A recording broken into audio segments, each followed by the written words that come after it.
In this guide, I'm going to show you how you can change miles per hour to kilometers per hour here in Forza Horizon 6. Before we do get into this guide, make sure to like the video and subscribe to the channel with all notifications on. It really does help the channel and it lets us know that you want more content like this. We'd greatly appreciate it. And if at any point throughout this guide you did have any questions, just ask them down in the comment section below and we can help you out further. I'm going to be doing my best to reply to every single comment down there.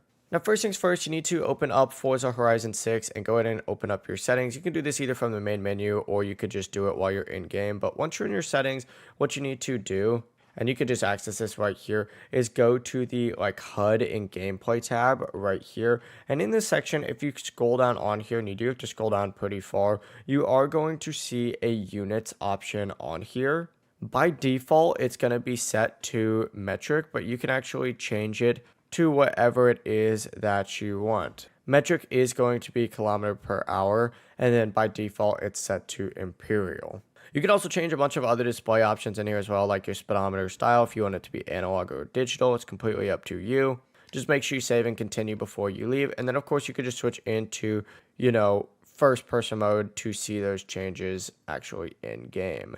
It's going to be the full process though. If you guys had any questions, ask them down in the comment section below and we can help you out further. I'm going to be doing my best to reply to every single comment down there. Before you do leave this guide, make sure to like the video and subscribe to the channel with all notifications on. It really does help us out and it lets us know that you want more content. Have a great rest of your day though. Peace.